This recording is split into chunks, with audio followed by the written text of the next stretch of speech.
ఈ మధ్యాహ్న కాలపు సమయంలో పరిశుద్ధ గ్రంథంలోంచి కొన్ని వాక్య భాగాలని మనం చదువుకుందాము. దయచేసి 125వ కీర్తన,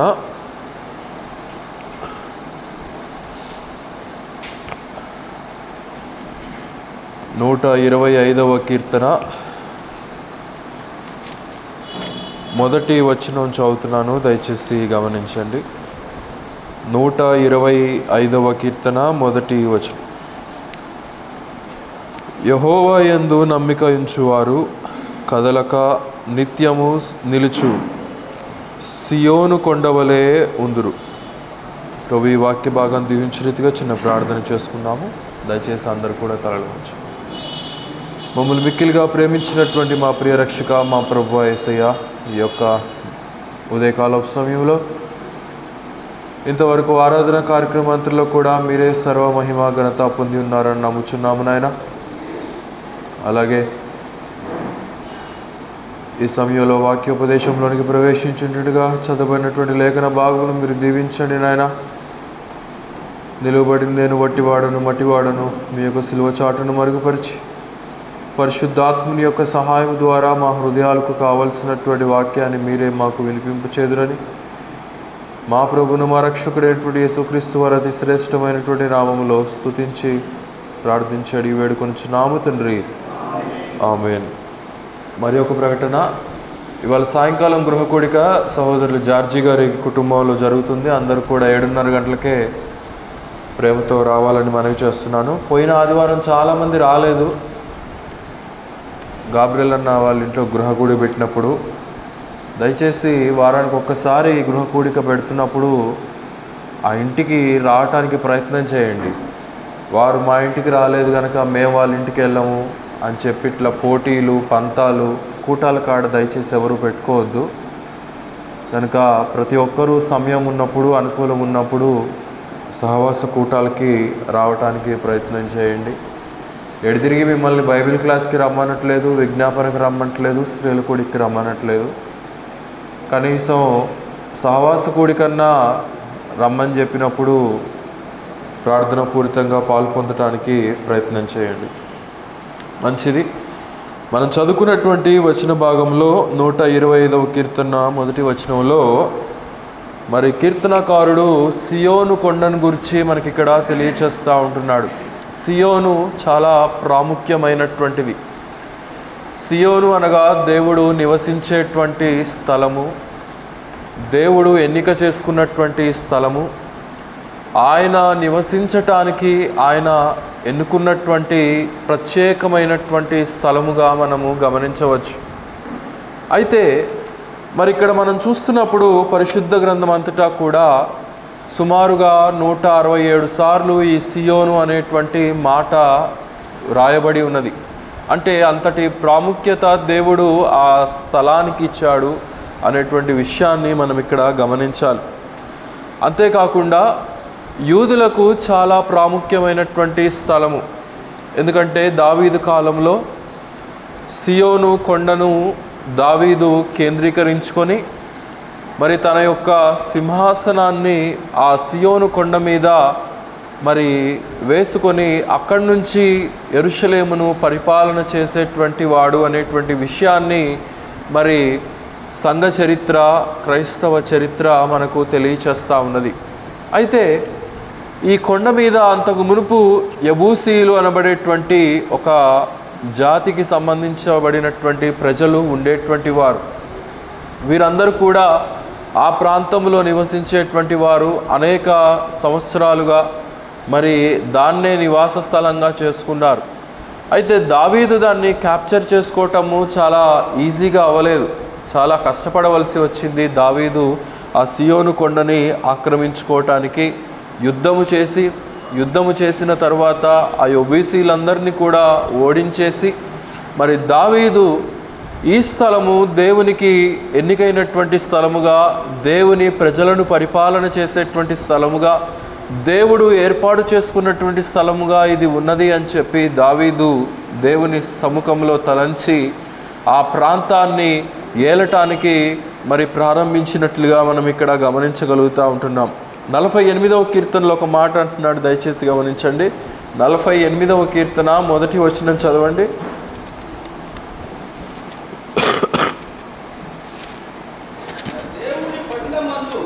మన దేవుని పట్టణమునందు ఆయన పరిశుద్ధ పర్వతమునందు యెహోవా గొప్పవాడును బహు కీర్తనీయుడై ఉన్నాడు. ఉత్తర దిక్కున మహారాజు పట్టణమైన సియోను పర్వతమును రమ్యమైన ఎత్తుగల చోట ఉంచబడి సర్వభూమికి సంతోషకరముగా ఉన్నది. గనుక ఇది దేవుని యొక్క పట్టణము, దేవుడు నివసించేటువంటి పట్టణముగా ఇక్కడ కీర్తనకారుడు దీనిని అభివర్ణిస్తుంటున్నాడు. యెరూషలేముకు ఉత్తర దిక్కున ఉన్నటువంటి పట్టణము ఇది. అందుకే ఇక్కడ కూడా ఆ ప్రస్తావనను తీసుకొని వస్తున్నట్లుగా మనం చూస్తూ ఉంటున్నాం. అలాగైతే యెహోవా గొప్పవాడంట, బహుకీర్తనీయుడని కొనియాడబడేటువంటి స్థలము అని ఇక్కడ మనం చూడగలుగుతూ ఉంటున్నాం. అనగా దేవుని సంఘము ఈ సియోను కొండకు సాదృశ్యంగా మనం గమనించగలుగుతూ ఉంటున్నాం. ఎక్కడైతే రక్షించబడినటువంటి బిడ్డలు ఉంటున్నారో, ఎక్కడైతే దేవుణ్ణి ఆరాధించేటువంటి బిడ్డలు ఉంటున్నారో, ఎక్కడైతే మరి ప్రభు గొప్పవాడని కీర్తించేటువంటి బిడ్డలు నివాసం ఉంటారో ఆ స్థలము, ఆ సంఘము దేవుని ద్వారా ఏర్పాటు చేయబడినటువంటి స్థలము. అది సియోను కొండ అనేటువంటి విషయాన్ని మనం ఇక్కడ గమనించాలి. అలాగైతే ఈ మధ్యాహ్న కాల సమయంలో మనం కూడా సియోను కొండకు చేరి వచ్చి ఉంటున్నాం. భౌతికమైనటువంటి సియోను కొండ కాదులేండి, ఆత్మీయమైనటువంటి భావన. అయితే మరి యెరూషలేముకు దేవుడు ఎంతో ప్రాముఖ్యతనిచ్చాడు, యూదులకు ఎంతో ప్రాముఖ్యతనిచ్చాడు. అయినప్పటికీ వారు ఆయన ఇచ్చినటువంటి ప్రాముఖ్యతను వారు పెడచెవిన పెట్టినటువంటి వారిగా మనం గమనించగలుగుతూ ఉంటున్నాం. దావీదు చాలా కష్టపడవలసి వచ్చింది సియోను కొండని కేంద్రీకరించడానికి. ఒక మాట చదవండి, సమూయేలు 2వ గ్రంథము 5వ అధ్యాయము 7వ వచనము. సమూయేలు 2వ గ్రంథము 5వ అధ్యాయం 7వ వచనం.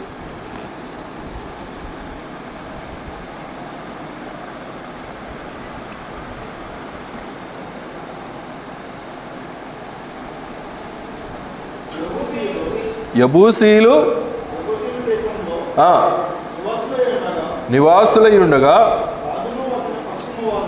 రాజును అతని పక్షమున ఉన్నవారును యెరూషలేమునకు వచ్చిరి. యబూసీలు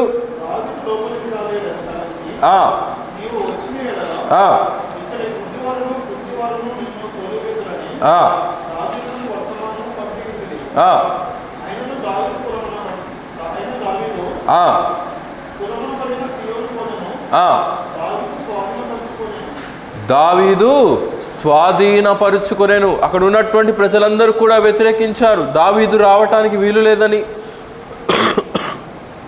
మరి ఆ యొక్క స్థలాన్ని దావీదు చేజిక్కించుకోలేడని చెప్పేసి వారందరూ తలంచారు. కానీ దావీదు దేవుని మీద ఆధారపడినటువంటి వాడు గనక మరి అక్కడ ఉన్నటువంటి ప్రజలను దావీదు లెక్క చేసినటువంటి వాడు కాడు. మరి దేవుడు దావీదుకు ఆ యొక్క కొండను ఆక్రమించుకోటే అవకాశాన్ని ఇచ్చినట్లుగా మనం చూస్తూ ఉంటున్నాం. అలాగైతే ఈ సియోను కొండ నూతనమైనటువంటి యెరూషలేము పట్టణము అనేటువంటి విషయాన్ని మనం ఇక్కడ గమనించాలి. చాలామంది యెరూషలేముకి వెళ్తూ ఉంటారు, అక్కడ ఉన్నటువంటి ప్రాంతాలను చూస్తూ ఉంటారు. యేసుక్రీస్తు వారు నడిచినటువంటి ప్రాంతమని, యేసుక్రీస్తు వారు సమాధి చేసినటువంటి ప్రాంతమని, యేసుక్రీస్తు వారు బాప్తిసం పొందినటువంటి ప్రాంతం అని చెప్పేసి మరి మంచిదే, వెళ్ళి చూస్తే పర్లేదు. కానీ అక్కడ ఏదో ఒక ప్రత్యేకత ఉన్నదని అనుకోవటానికి ఏమాత్రము వీలు లేదు. అది కేవలం ఒక భూభాగము మాత్రమే. దానిని ఆత్మీయమైనటువంటి కోణములో మనం తీసుకోవాలి, శారీరకమైనటువంటి కోణములో తీసుకొని అక్కడే పరిశుద్ధత ఉన్నదని, అక్కడే దేవుడు ఉంటాడని, అక్కడే తప్పించి మరి ఇంక ఎక్కడా కూడా ఉండడని చెప్పి అనుకునేటువంటి వారు చాలామంది నేడు క్రైస్తవ ప్రపంచంలో ఉంటున్నారు. అందుకే కొంతమంది ప్రతి సంవత్సరం వెళ్ళి అక్కడే బాప్తిస్మాలు తీసుకుంటూ ఉంటారు. అక్కడ బాప్తిసం తీసుకున్నా, మన ట్యాంక్ బండ్లో బాప్తిసం తీసుకున్నా, మన ఇంట్లో ఉండేటువంటి బావిలో బాప్తిసం తీసుకున్నా, లేదంటే గోదావరి గట్టులో ఉండేటువంటి పుష్కరాల దగ్గర బాప్తీసం తీసుకున్నా ఎలాంటి తేడా లేదు. నీటిలో ప్రత్యేకత లేదు, కానీ ఆ ప్రత్యేకతను సృష్టించినటువంటి దేవునిలో ఉన్నదనేటువంటి విషయాన్ని మనం ఇక్కడ గమనించాలి. ఇక్కడ స్థలం అనేది ఇంపార్టెంట్ కాదు, దేవుడు ఇక్కడ ఇంపార్టెంట్, పరిశుద్ధత ఇక్కడ ఇంపార్టెంట్.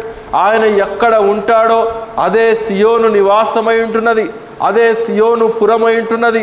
అయితే దావీదు ఆ స్థలాన్ని దేవునికి కేంద్రీకరించి అది సియోను కొండగా, దేవుడు అభిషేకించినటువంటి స్థలముగా, ఒక ప్రత్యేకించినటువంటి స్థలముగా దావీదు చేయాలని చెప్పి ఇష్టపడుతున్నట్లుగా ఇక్కడ మనం గమనించగలుగుతూ ఉంటున్నాం. ఓబద్యా గ్రంథంలో కూడా ఒక మాట అంటున్నాడు, దయచేసి గమనించండి. ఓబద్యా గ్రంథము 1వ అధ్యాయము 17వ వచనం చదవండి.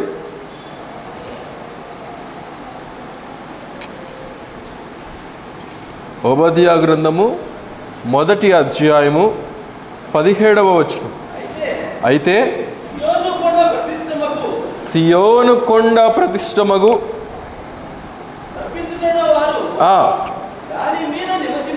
దాని మీద నివసింతురు, రాబోవు సంతతి వారు తమ స్వాస్థ్యమును స్వతంత్రించుకొందురు.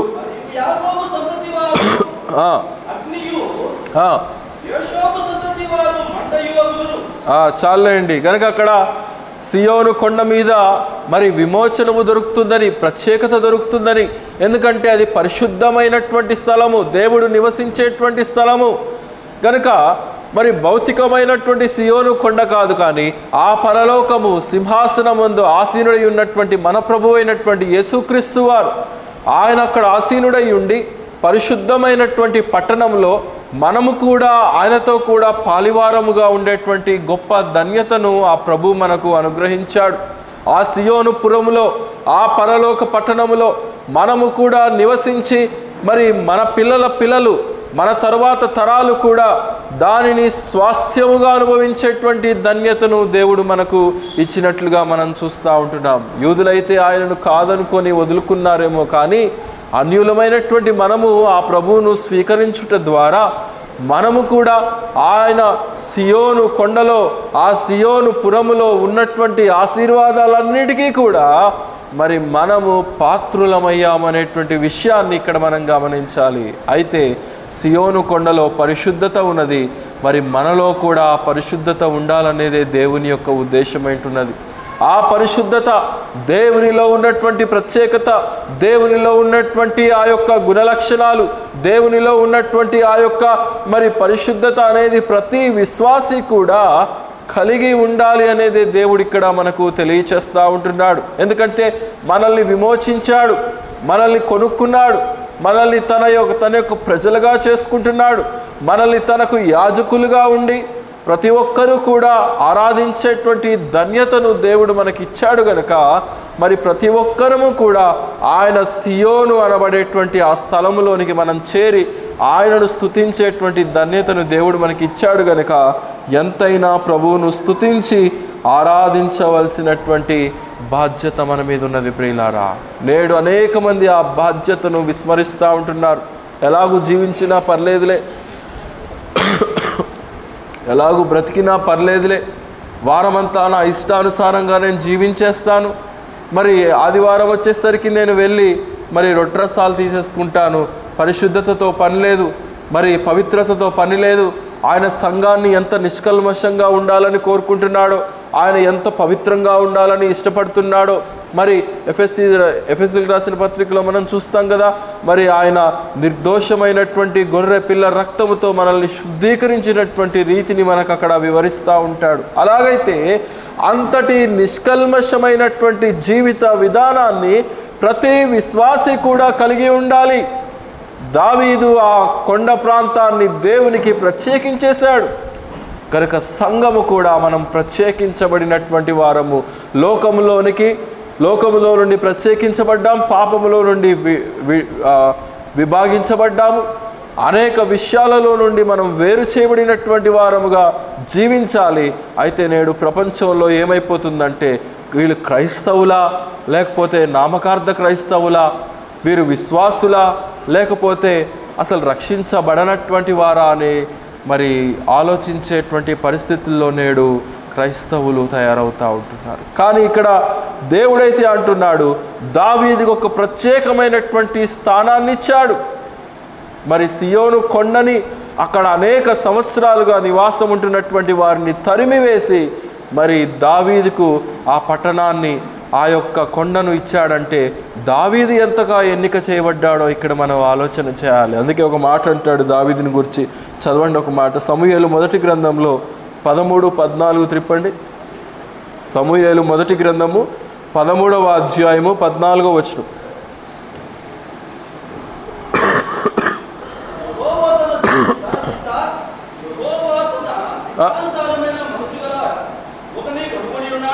యెహోవా తన చిత్తానుసారమైనటువంటి ఒక మనుషుని కనుగొని ఉన్నాడు. చాలండి. ఎవరండి ఆ వ్యక్తి? దావీదు. పిల్లవాడైనటువంటి దావీదును మహారాజైనటువంటి దావీదుగా పట్టాభిషేకం చేశాడు అనంటే దావీదు ప్రత్యేకించబడినటువంటి రీతి, తనను తాను దేవునికి ప్రత్యేకపరుచుకున్నాడు. ఎన్ని సమయాలు వచ్చినా, ఎన్ని ఆటంకాలు వచ్చినా, ఎన్ని పరిస్థితులు వచ్చినా, లోకంలో ఎన్ని రకాలైనటువంటి అవకాశాలు తన చుట్టూ వచ్చినప్పటికీ కూడా వాటన్నిటినీ కూడా అధిగమించి దావీదు తనను తాను దేవునికి ప్రత్యేకపరుచుకున్నాడు గనుక దేవుడు అంటా ఉన్నాడు, ఇదిగో హియర్ ఈజ్ ద పర్సన్, ఇతడు నా హృదయానుసారుడైనటువంటి మనుష్యుడు అని చెప్పి తెలియచేస్తూ ఉంటున్నాడు. కేవలం దావీదుని గురించేనా, మన గురించి కూడా చెప్పడానికి ఆయన ఇష్టపడుతుంటున్నాడు. మనం కూడా ఆ రీతిగా జీవించినట్లయితే ఆయన మన గురించి కూడా చెప్తాడు, ఇదిగో ఈ పలాని బిడ్డ నాకు నా ఆలోచనకు తగినట్లుగా, నా మనసుకు తగినట్లుగా జీవించేటువంటి మరి వ్యక్తి అని చెప్పి దేవుడు మన గురించి కూడా మాట్లాడతాడు. ప్రియులారా, 51వ కీర్తన 5వ వచనాన్ని త్రిప్పండి. 51వ కీర్తన 5వ వచనం.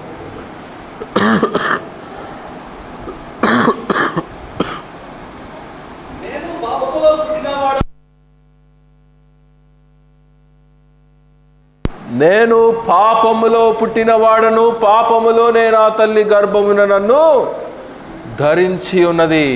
దేవునికి ప్రత్యేకించబడినటువంటి వాడు, నా హృదయానుసారుడైనటువంటి మనుషుడుగా పిలబడినటువంటి వాడవయ్యాను అని చెప్తుంటే దావీదేమనంటున్నాడు ఇక్కడ, పాపములోనే నా తల్లి నన్ను గర్భమున ధరించి ఉన్నది. అంటే జన్మతః పాపము, కర్మతః పాపము వచ్చినటువంటి ఆ యొక్క పాప నైజము, పాప బీజము మానవునిలో యుగయుగాలుగా నాటుకొనబడినటువంటి ఆ యొక్క రీతి ఏదైతే ఉన్నదో దావీదు అక్కడ గుర్తించినట్లుగా ఇక్కడ మనం గమనించగలుగుతూ ఉంటున్నాం.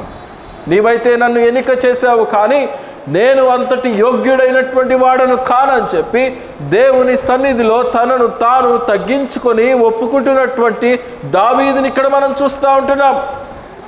మనమైతే ఏం చేస్తామండి, అబ్బో దేవుడు నన్ను ఎన్నిక చేశాడని చెప్పేసి మనకు 2 కొమ్ములు మొలిచేటువంటి అవకాశం ఉన్నది.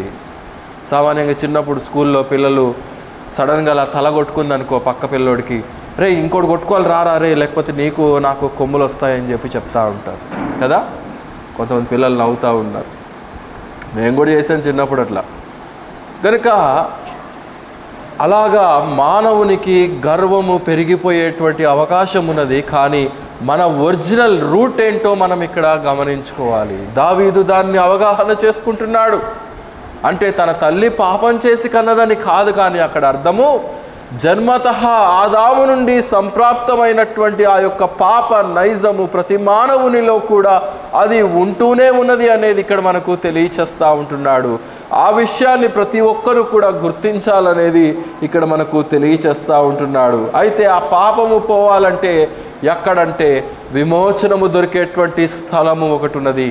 సియోను పర్వతమును ఆశ్రయించినప్పుడు, సియోను పర్వతం మీద ఆసీనుడై ఉన్నటువంటి ఆ ప్రభువును ఆశ్రయించినప్పుడు, ఆ ప్రభు యొక్క విమోచనమును మనం గనక కోరుకున్నట్లయితే he will deliver us from every sin of this world అని చెప్పి మనం ఇక్కడ గమనించాలి ప్రియులారా. అలాగైతే దేవుని గురించి కూడా అనేక మంది చాలా రకాలుగా మాట్లాడారు. మరి ఒక మాట చదివి సహాయం చేయండి.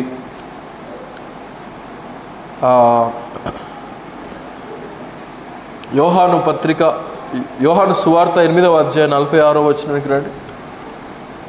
యోహాను సువార్త 8వ అధ్యాయము 46వ వచనం.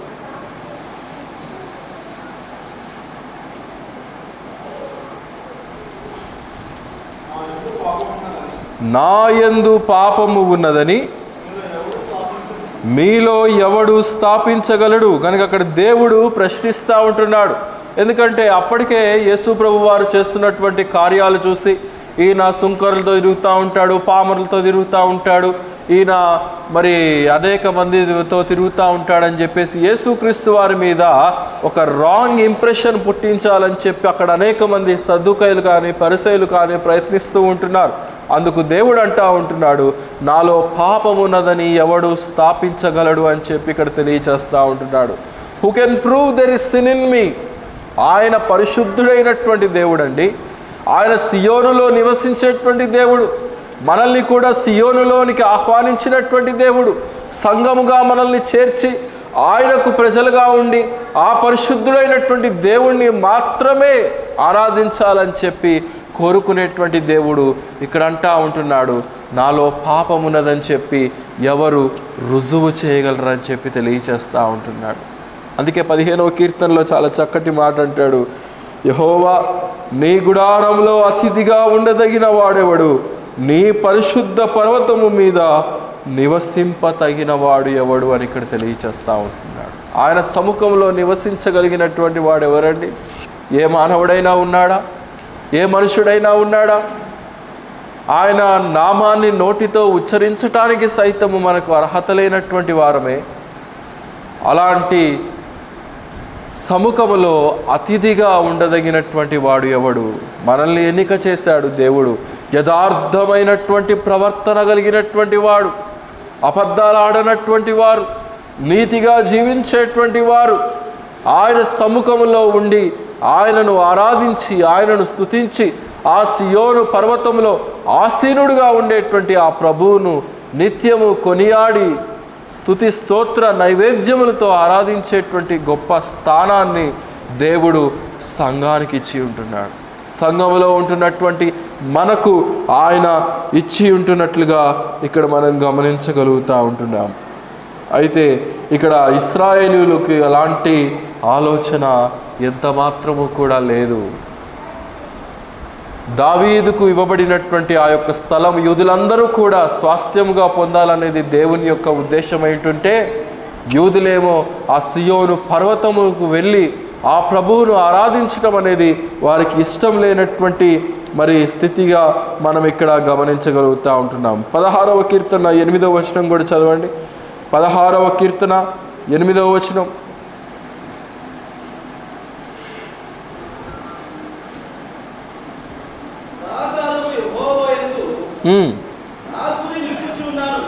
సదాకాలము యెహోవా యందు నా గురి నిలుపుచూ ఉన్నాను.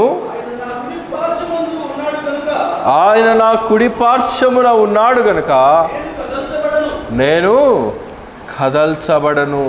ఎప్పుడు కదల్చబడకుండా ఉంటాము అని అంటే, మనము దేవునిలో కదల్చబడకుండా ఆత్మీయతలో మనం వెంబడించినప్పుడు ఈ భౌతికమైనటువంటి పరిస్థితులు ఎన్ని వచ్చినా, ఆర్థిక ఇబ్బందులు వచ్చినా, కష్టాలు వచ్చినా, సమస్యలు వచ్చినా, రోగాలు వచ్చినా, అనేక రకాలైనటువంటి మరి ఇహలోక విచారాలు ఎన్ని మన చుట్టూ ఉన్నప్పటికీ కూడా మనము కదల్చబడకుండా ఉంటాము దేవుని సమక్షంలో.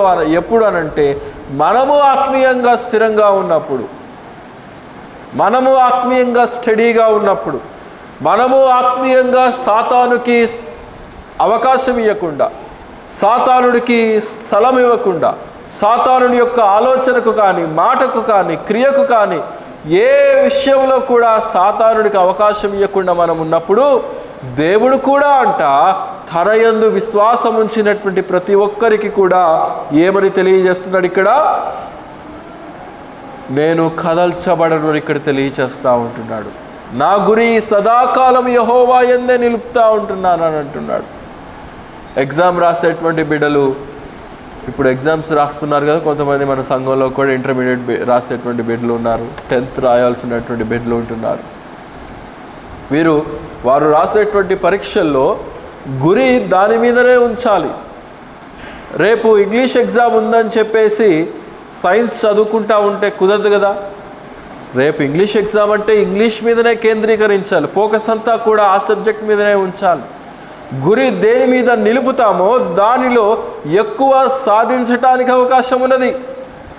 అలా కాకుండా వేరే వాటి వైపు మన గురి కనుక వెళ్ళిపోయినట్లయితే, ఫ్రెండ్స్ పిలిచారనో అక్కడికి రమ్మని ఇక్కడికి రమ్మని, కొంతమంది ఉంటారు పని పాట లేనటువంటి వాళ్ళు, ఎగ్జామ్స్ ఉన్నా కానీ పోకిరిగా గాలి తిరుగులు తిరిగేటువంటి వారు ఉంటారు.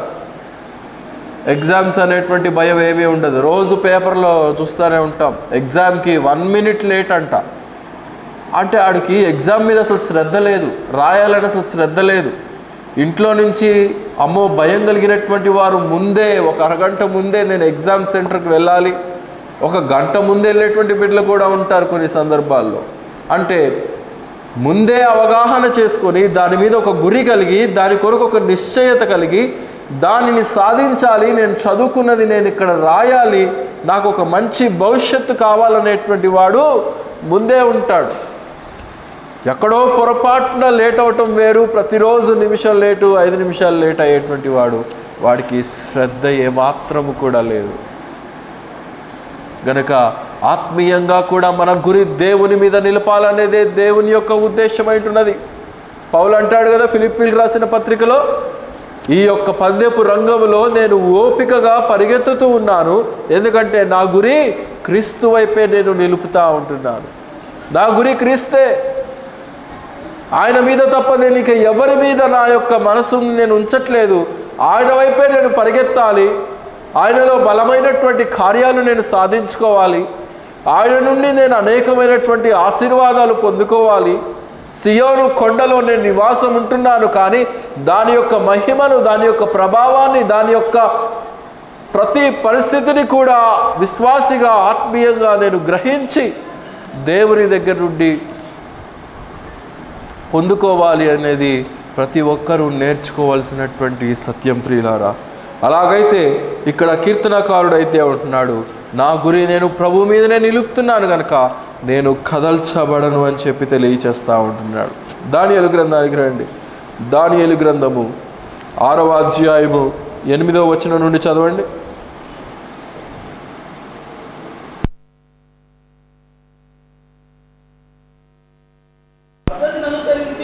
మాదీయుల యొక్కయు పారసీకుల యొక్కయు పద్ధతిని అనుసరించి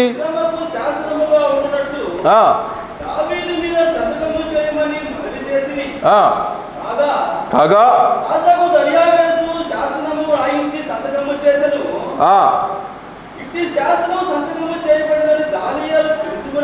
ఇట్టి శాసనము సంతకము చేయబడినది దానియేలుకి తెలుసు. అయినప్పటికీ కూడా ప్రతిరోజులాగానే వాడుక చొప్పుననే తన గదిలోనికి వెళ్ళి యెరూషలేము వైపు కిటికీలు తెరిచి మరి ప్రార్థన చేయటానికి ప్రారంభించాడు. ఆ శాసనములో రాయబడి ఉన్నది ఏంటంటే, ఇదిగో ఈ సర్టన్ టైంలో ఎవ్వరూ కూడా దేనిని కూడా ఆరాధించకూడదు, కేవలము రాజును మాత్రమే ఆరాధించాలి, రాజును మాత్రమే పూజించాలి. ఎవరైనా ప్రార్థన చేయాలన్నా సరే రాజు సముఖంలోనికి వచ్చి ప్రార్థన చేయాలంటే, ఆ విషయము తెలిసినప్పటికీ కూడా దానియేలు గురి మాత్రం దేవుని మీదనే ఉన్నది. ఇహలోకములో ఎన్ని శాసనాలు వచ్చినా, ఎన్ని పరిస్థితులు ఆటంకంగా వచ్చినా, తన చుట్టూ తనతో పనిచేసేటువంటి వారే తనకు గోతులు తవ్వుతున్నారని దానియేలుకు తెలిసినప్పటికీ కూడా దానియేలు మనస్సు మాత్రము మొత్తము దేవుని మీదనే ఉన్నది, ఇంకెక్కడా కూడా లేదు. యెరూషలేము వైపునే ఉన్నది, సియోను కొండ మీదనే ఉన్నది, దేవుని మీదనే ఉన్నది అని చెప్పి మనం ఇక్కడ గమనించాలి. ఏ పిల్లలు, యానీ, విరాట్, ఏంటా మీటింగ్? కనుక ఇక్కడ మనం చూస్తూ ఉంటున్నాము.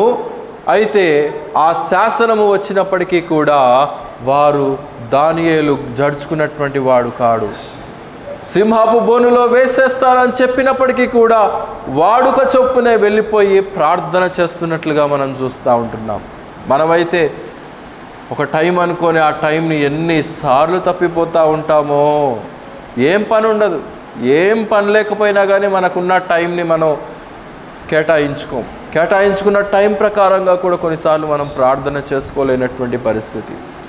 కానీ 126 సంస్థానాల మీద అధిపతిగా ఉన్నటువంటి దానియేలు, రాజ్యభారము, అనేక రకాలైనటువంటి వ్యవహారాలు చూసుకునేటువంటి ఈ యొక్క దానియేలు ప్రతిరోజులాగానే తన గదిలోనికి వెళ్ళి ప్రార్థన చేసుకుంటా ఉన్నాడంట. అయితే సింహాసనమందు ఆసీనున్నటువంటి ఆ యొక్క దర్యావేషు భయపడిపోతున్నాడంట. ఏంటి, దానియేలును తీసుకొని వెళ్ళి సింహాసన బోన్లో, ఆ యొక్క సింహాలు ఉండేటువంటి బోన్లో వేసేసారు, ఆ యొక్క డెన్లో వేసేసారు అని చెప్పేసి దర్యావేష అటు ఇటు తిరుగుతున్నాడంట. ఉదయం కాలం అయ్యిందాకా ఇంటికి వెళ్ళలేకపోయాడు, నిద్రపోలేకపోయాడు. మరి రాజు భయపడిపోయాడంట దానియేలుని గురించి. కానీ దానియేలుకు మాత్రము ఎలాంటి చింత లేదు. ఎందుకంటే ఆ చింతంతా కూడా దేవుని మీద వేసేసాడు కదా, తన గురి అంతా కూడా దేవుని మీద నిలిపేశాడు కదా. మరి ఎలాంటి ఇది లేకుండా దానియేలు ధైర్యముగా సింహముల దగ్గర నివసించినట్లుగా, బ్రతికి బయటకు వచ్చినట్లుగా మనం చూస్తూ ఉంటున్నాం. అలాగైతే దేవుని యందలి విశ్వసించినటువంటి ప్రతి ఒక్కరికి, ఏ ఒక్కరైనా సరే, ఆ గురి దేవుని మీద నిలిపినప్పుడు, ఆ గురి సియోను మీద నిలిపినప్పుడు, ఆ గురి సంఘం మీద నిలిపినప్పుడు, ఆ గురి క్రీస్తు మీద నిలిపినప్పుడు, ఎన్ని శాసనాలు రాని, ఎన్ని పరిస్థితులు రాని, ఎన్ని గవర్నమెంట్స్ మారిని, ఎన్ని విధానాలు వ్యతిరేకంగా ఉన్నప్పటికీ కూడా మనము కదల్చబడం అని చెప్పి మనం ఇక్కడ గమనించాలి ప్రియులారా. ఒక మాట చదవండి, ప్రసంగి గ్రంథం 12వ అధ్యాయం 3వ వచనం. ప్రసంగి గ్రంథము 12వ అధ్యాయము 3వ వచనం.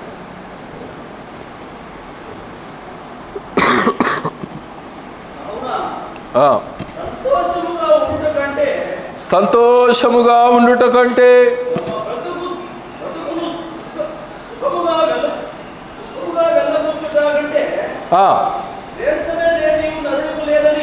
శ్రేష్టమైనది ఎవరికి లేదని 12:3 చదివేది. ఆ దినమున ఇంటి కావలి వారు వణుకుదురు, బలిష్ఠులు వంగుదురు, పని చాలించుకొందురు, కిటికీలో గుండా చూచువారు కానలేకయుందురు, వీధి తలుపులు మూయబడును,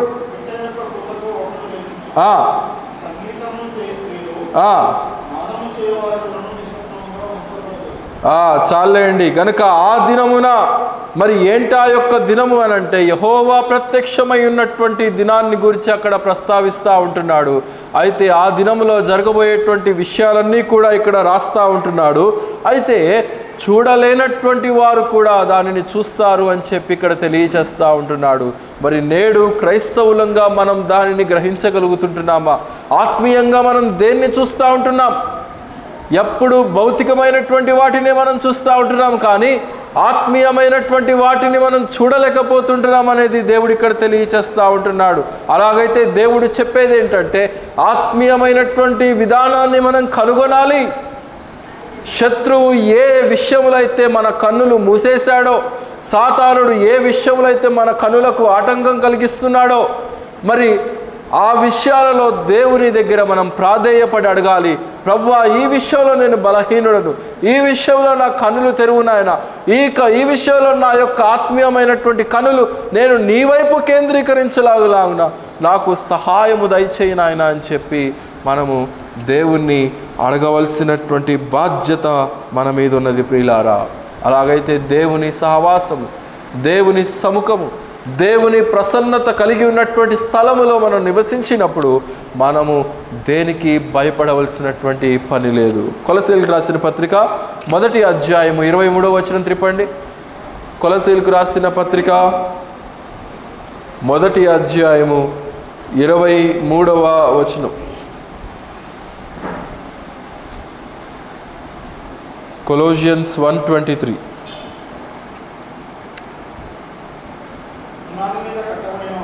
పునాది మీద కట్టబడిన వారై స్థిరముగా ఉండి మీరు విన్నట్టు ఆకాశము క్రింద ఉన్నటువంటి సమస్త సృష్టికి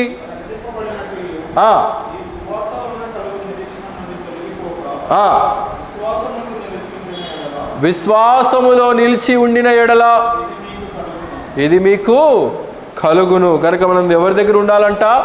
దేవుని విశ్వాసములో ఉండాలి, దేవుని సముఖములో ఉండాలి.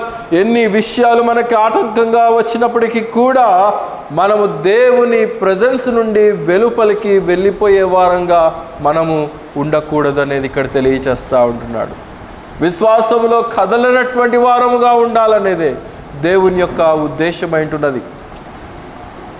బలముగా నాటబడినటువంటి వారై ఉండాలనేది దేవుని యొక్క ఉద్దేశమైంటున్నది. సంఘములో నాటబడాలి, విశ్వాసములో నాటబడాలి, ప్రార్థనా జీవితంలో నాటబడాలి, సహవాసములో నాటబడాలి.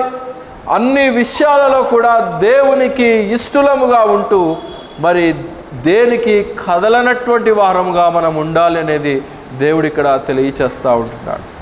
కొరింథీయులకు రాసిన మొదటి పత్రికలో ఒక మాట అంటాడు, గమనించండి. కొరింథీయులకు రాసిన మొదటి పత్రిక 15వ అధ్యాయము 58వ వచనం. చురుకదిప్పాలి. కాగా మీ ప్రయాసము ప్రభువునందు వ్యర్థము కాదని ఎరిగి స్థిరులను కదలని వారును ప్రభువు కార్యాభివృద్ధి యందు ఎప్పటికీ ఆసక్తులునై ఉండుడి. గనుక స్థిరులముగా, కదలని వారంగా, ఆసక్తి కలిగినటువంటి వారంగా ప్రభు కార్యాల పట్ల ప్రతి ఒక్కరూ ఉండాలనేది దేవుడు ఇక్కడ తెలియచేస్తూ ఉంటున్నాడు. అంటే మన మనసు ఎప్పుడూ కూడా సియోను మీదనే ఉండాలి. దేవుని మనసు ఎక్కడైతే ఉన్నదో, దేవుని ప్రెసెన్స్ ఎక్కడైతే ఉన్నదో, దేవుని సింహాసనం ఎక్కడైతే ఉన్నదో, ఆయన ఏ స్థలములో అయితే ఉంటాడో ఆ స్థలములోనే మన యొక్క మనస్సు కేంద్రీకరించబడి ఉండాలనేది ఇక్కడ తెలియచేస్తూ ఉంటున్నాడు. మరి భౌతికంగా ఇప్పుడు మనం ఇంకా నివసిస్తూ ఉన్నాం కనుక సంఘము మీద, సంఘ కార్యాల పట్ల, సంఘ విషయాల పట్ల, సంఘములో నిర్వహించబడేటువంటి అనేక క్రమాల పట్ల మన మనస్సును కేంద్రీకరించుకొని ఉండాలనేది దేవుడు ఇక్కడ తెలియచేస్తూ ఉంటున్నాడు. అలాగే ఆసక్తి కలిగి ఉండండి అని ఇక్కడ తెలియచేస్తూ ఉంటున్నాడు. మనకెప్పుడు భౌతికమైనటువంటి వాటి వైపే ఆసక్తి, భౌతికమైనటువంటి విషయాల వైపే మన యొక్క ఆసక్తి. అవన్నీ చేసుకోవాలి, తప్పులేదు. కానీ ఆత్మీయంగా కూడా మనము దేవుడు దేంట్లో అయితే నడవమంటున్నాడో వాటిల్లో కూడా కొంతైనా ప్రోగ్రెస్ అనేది మనము కనుపరుచుకోవాలి ప్రియులారా. ఆఖరిగా ఒక వచన భాగం చదువుకొని ముగించుకుందాం. హెబ్రీయులకు రాసిన పత్రిక 12వ అధ్యాయము 22వ వచనం చదవండి. హెబ్రీయులకు రాసిన పత్రిక 12వ అధ్యాయము 22వ వచనం.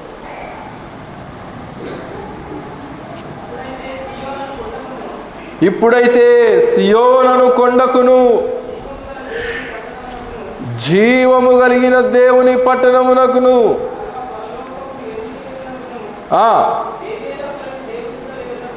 వేవేల కొలది దేవదూతల యొద్దకును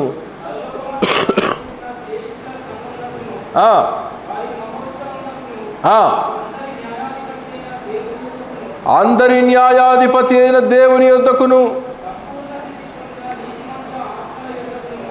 చాలండి. కనుక ఇప్పుడైతే సియోను కొండకు, జీవము కలిగినటువంటి ఆ యొక్క కొండకు మనము వచ్చి ఉంటున్నాము.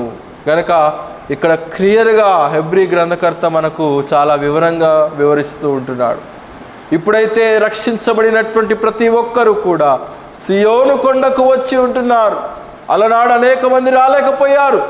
దావీదు ఏర్పాటు చేసినటువంటి భౌతికమైనటువంటి సియోనుకు రాలేకపోయారు. కానీ నేడు ఆత్మీయంగా ప్రతి ఒక్కరూ కూడా రక్షించబడి, క్రీస్తు రక్తంలో శుద్ధీకరించబడి, ఆయన ఆత్మ ద్వారా ముద్రించబడినటువంటి ప్రతి ఒక్కరూ కూడా సియోను కొండకు వస్తున్నారనేది ఇక్కడ తెలియచేస్తూ ఉంటున్నాడు. ఇది ఎలాంటి కొండ అంటే జీవము కలిగిన దేవుని పట్టణము అని అంటున్నాడు. ఇందులో నిర్జీవము లేదు, అంతటా కూడా జీవమే ఉన్నది.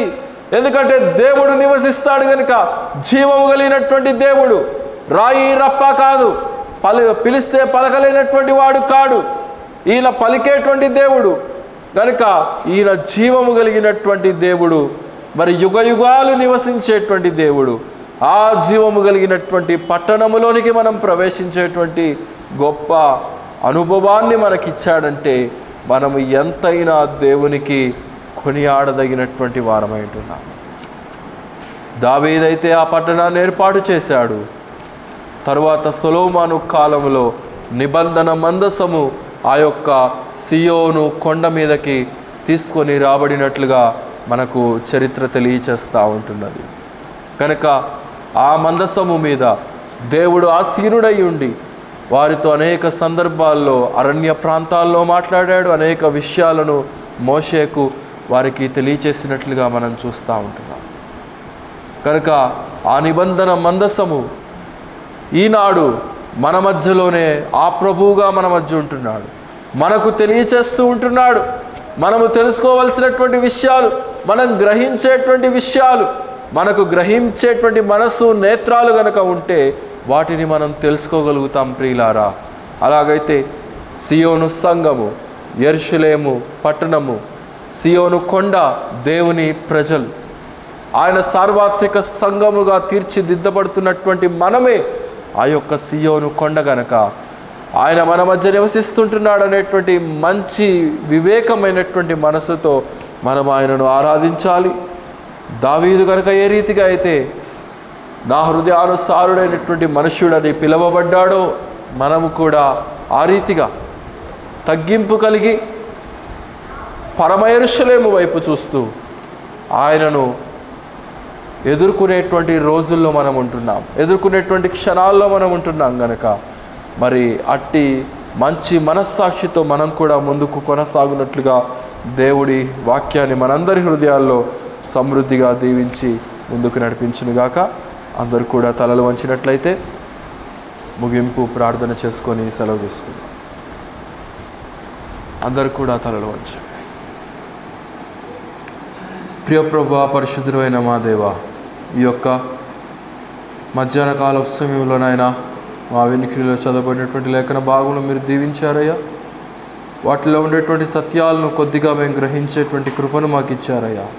అవును నాయన, అలనాడు సియోను కొండను మీరు దావీదుకు అప్పగించారు. దానినే దావీదు సింహాసనముగా అధిష్ఠించి పరిపాలనను చేసినట్లుగా మేము చూస్తూ ఉంటున్నాం. అవును, మీరు కూడా నాయన పరమ సియోను అయినటువంటి ఆ యొక్క పరలోక పట్టణంలో సింహాసనమునందు అధిష్ఠించి మామూలు మా యొక్క జీవితాలు మీరు పరిపాలిస్తున్నారయ్యా. అందుని బట్టి ఎంతగానో స్తుతించుచూ ఉంటున్నాం.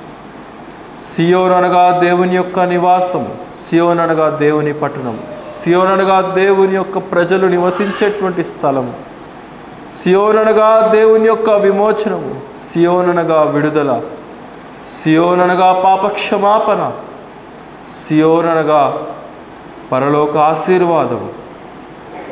నేడు సంఘముగా చేర్చబడినటువంటి మాకు మమ్ములను కూడా సియోనుకు వారసులుగా చేసి మా జీవితాలను ముందుకు నడిపిస్తున్న విధానాన్ని బట్టి ఎంతగానో స్తుతించుచూ ఉంటున్నాము నాయన.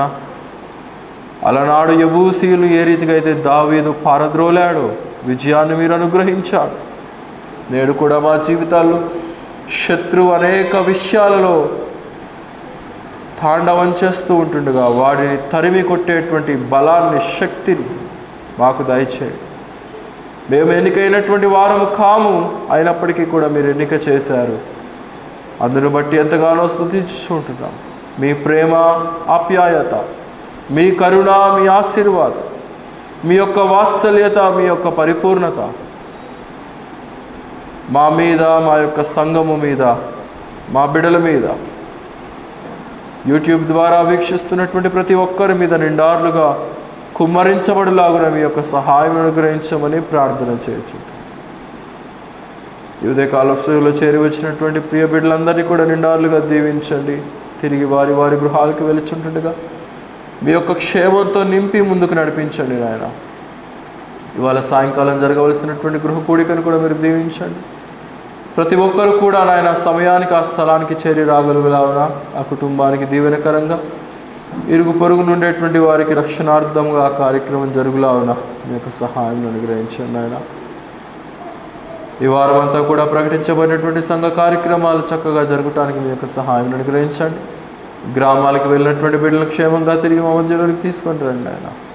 అనారోగ్యంగా ఉన్నటువంటి వారికి మీ యొక్క సమయోచితమైనటువంటి సహాయాన్ని అనుగ్రహించి మీ యొక్క గాయపడిన హస్తంతో తాకి ప్రతి ఒక్కరిని లేవనెత్తి మీ యొక్క దీవెనలతో ముందుకు నడిపించమని ప్రార్థన చేయొచ్చు. ఎగ్జామ్స్ రాస్తున్నటువంటి బిడ్డలు ఉంటున్నారు, వారికి కావాల్సినటువంటి ప్రత్యేకమైనటువంటి మీ యొక్క జ్ఞానాన్ని అనుగ్రహించి ముందుకు నడిపించు. చక్కగా పరీక్షలన్నీ కూడా రాయగలుగులాగున మీ యొక్క సహాయాన్ని అనుగ్రహించండి ఆయన. అలాగే 10th క్లాస్ కొరకు సిద్ధపడుతున్నటువంటి బిడ్డలు ఉంటున్నారు, ఆ బిడ్డలు కూడా మీరు దీవించండి. ఇంకా కొన్ని కాంపిటేటివ్ ఎగ్జామ్స్ కొరకు ప్రిపేర్ అవుతున్నటువంటి బిడ్డలు ఉంటున్నారు, ఆ బిడ్డలు కూడా మీరు దీవించండి. ఉద్యోగాల కొరకు ప్రయత్నిస్తున్నటువంటి వారిని మంచి ఉద్యోగాలను దయచేయమని ప్రార్థన చేయొచ్చు. ప్రతి ఒక్కరు ఉద్యోగాలలో, రాకపోకల్లో, వ్యాపారాల్లో, ప్రతి దాంట్లో కూడా వారి యొక్క చేతి పనిని ఆశీర్వదించమని ప్రార్థన చేయొచ్చు. బిడ్డలందరూ కూడా తిరిగి వారి వారి గృహాలకు వెళ్ళుచుంటున్నారు. మీ యొక్క క్షేమంతో నింపి మమ్మల్ని దీవించి ముందుకు నడిపించుదు. మా ప్రభువును మా రక్షకుడైనటువంటి యేసుక్రీస్తు వారి అతి శ్రేష్టమైనటువంటి నామములో స్తుతించి ప్రార్థించేది వేడుకొనుచున్నాము తండ్రి, ఆమేన్. మన తండ్రి అయినటువంటి దేవుని యొక్క ప్రేమ, మన ప్రభువును మన రక్షకుడైనటువంటి యేసుక్రీస్తు వారి యొక్క కృపయు, పరిశుద్ధాత్ముని యొక్క అన్యోన్య సహవాసము సన్నిధి సర్వలోకంలో ఉన్నటువంటి పరిశుద్ధులందరితో పాటు మనకును సదాకాలం తోడై నడిపించునుగాక. ఆమేన్. అందరికీ వందనాలండి. సెలవు.